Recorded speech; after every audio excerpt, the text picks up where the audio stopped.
नमस्कार, स्वागत आहे तुमचे आईच्या स्वयंपाकघरात. मंडळी, आजचा आपला मेनू आहे गव्हाच्या पिठाचे धिरडे. अगदी पटकन होणाऱ्या धिरड्याला जास्त काही साहित्यही लागत नाही, पण चवीला तेवढेच रुचकर लागते. अगदी पारंपरिक हा पदार्थ मला वाटतं घरोघरी बनवला जातच असेल, पण अगदी साध्या वाटणाऱ्या या पदार्थाला अगदी लहानांपासून मोठ्यांपर्यंत सगळे अगदी आवडीने खातात. यासोबत जर खोबऱ्याची चटणी असेल तर अजूनच रंगत येते. चला तर मग पाहूया कसे करायचे हे गव्हाच्या पिठाचे धिरडे आणि सोबत खोबऱ्याची चटणी.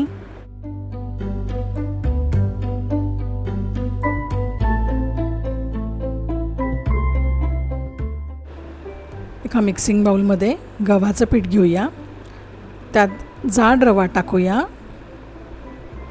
आणि त्यामध्ये मीठ टाकते. आता यामध्ये हळद टाकून घेऊया, तिखट टाकूया, ही धण्याची पावडर टाकलेली आहे आणि ही बारीक मिरची कापून टाकलेली आहे. आता यामध्ये आपल्याला कांदा टाकायचा आहे आणि हे थोडंसं मिक्स करून घेऊया. आणि आता यामध्ये आपल्याला दही टाकायचं आहे. या सगळ्याचं प्रमाण मी व्यवस्थित डिस्क्रिप्शन बॉक्समध्ये दिलेले, त्याचे एकदा चेक करा. हे पाणी टाकूया यामध्ये. हे आपल्याला एक पातळसर असं मिश्रण तयार करायचं आहे, त्यामुळे पाणी आपल्याला यात भरपूर लागणार आहे. म्हणजे जवळजवळ एक ग्लासभर पाणी आपल्याला ह्याच्यात टाकावं लागणार आहे. आता यामध्ये आपण दही टाकल्यामुळे त्याची चव अशी थोडीशी आंबटसर चव येणार आहे, त्यामुळे ते धिरड्याला एक वेगळीच चव येते. छान लागतात धिरडी. आता हे व्यवस्थित मिक्स करून घेऊया आणि थोडं थोडं असं पाणी टाकून मिक्स करून घेतलं की सगळ्या गुठळ्या मोडून जातात. एकदम एकजीव होऊन एक चांगलं मिश्रण तयार होतं. पहा, आता हे मिश्रण जे आहे ते आपल्याला 15 मिनटं तसंच झाकून ठेवायचं आहे बाजूला. आता यामध्ये मी बारीक चिरलेली कोथिंबीर टाकली आहे, ती पण व्यवस्थित मिक्स करून घेते आहे. आणि आता यामध्ये आपल्याला थोडासा सोडा टाकायचा. सोड्याने काय होईल, धिरडी एकदम हलकी होतील, त्याला चांगली जाळी सुटेल. हे सगळं व्यवस्थित मिक्स करून घेऊया आणि झाकून थोड्या वेळ बाजूला ठेवूया, म्हणजे त्यातला जो रवा आहे तो पण व्यवस्थित भिजेल. पहा, आता चटणीसाठी मिक्सरच्या भांड्यामध्ये आपण हे खोबरं घेतलं आहे, त्यामध्येही पंढरपुरी डाळ टाकली आहे, म्हणजे फुटाण्याची डाळ. त्यात कोथिंबीर टाकली आहे आणि लसणाच्या पाकळ्या टाकते आहे, या मिरच्या टाकते आहे आणि थोडा कढीपत्ता टाकला आहे आणि हे जिरं टाकते आहे. आता थोडंसं मीठ टाकूया चवीनुसार आपल्याला आणि यामध्ये दही टाकूया. दह्याने थोडीशी आंबट चव येते, छान लागते चटणी. यात थोडं पाणी टाकून थोडीशी साखरही टाकूया, म्हणजे चव बॅलन्स होईल. आणि हे पाणी टाकून व्यवस्थित आपल्याला मिक्सरमधनं वाटून घ्यायचं आहे. अशी चटणी करून पहा, खूप छान लागते. ही इडलीबरोबरसुद्धा एकदम अप्रतिम लागते. पहा, अशी बारीक वाटून घेतलेली आहे मी चटणी. आता या चटणीला वरनं एक अशी खमंग अशी फोडणी देऊया.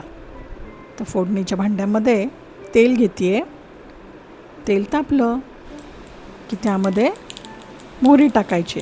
मोहरी चांगली तडतडू दे, मग जिरं, हिंग, आता हिरवागार कढीपत्ता आणि ही फोडणी यावर ओतूया. वा, काय मस्त दिसते चटणी. पहा, याच्याबरोबर धिरडी एकदम मस्त लागतात. धिरड्याला एक वेगळी चव येते.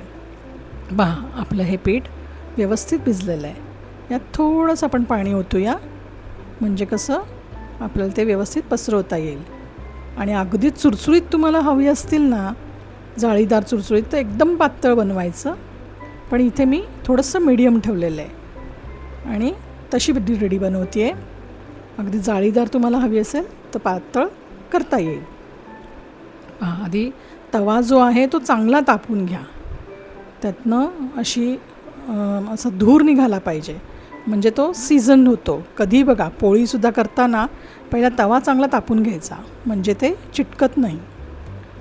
पोळी असेल, दिरडं असेल किंवा आणखीन काही तुम्ही केलं असेल तर ते त्याच्यावरती चिटकत नाही, ते व्यवस्थित निघतं.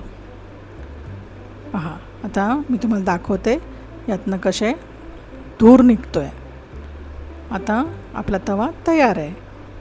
आता यावरती आपण जे मिश्रण बनवलेलं आहे ते असं पळीनी ओतूया आणि अलगद असं पसरून घेऊया. पहा, असं व्यवस्थित हे पसरवता येतं आहे. आता ह्याला कशी जाळी सुटायला लागली आहे. यावर थोडंसं तेल टाकूया आणि थोडं तेल टाकून आपल्याला हे झाकून ठेवायचं आहे अगदी 1-2 मिनटाकरता.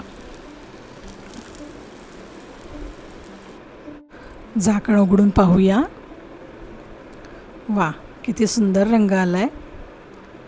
आपलं दिरडं एकदम छान झालेलं आहे. पहा, आता हे आपल्याला उलटं करायचं आहे आणि उलट्या साईडनी सुद्धा व्यवस्थित आपल्याला ते भाजून घ्यायचं आहे. वरनं थोडंसं तेल टाकूया, म्हणजे व्यवस्थित ते सगळ्या बाजूनी भाजलं जाईल. आता अगदी 1 मिनटाकरता हे भाजून उलटं करून पाहू. पहा, किती छान झालेलं आहे सगळं. सगळ्या बाजूनी ते भाजलं गेलेलं आहे. आता हे दिरडं तयार आहे.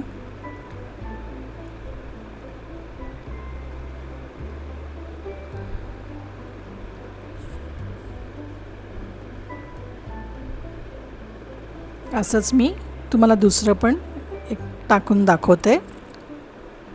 तवा पहिला टिश्यू किंवा रुमालाने पुसून घ्या आणि असं पळीने मिश्रण त्यावरती ओता, अलगद पसरवा.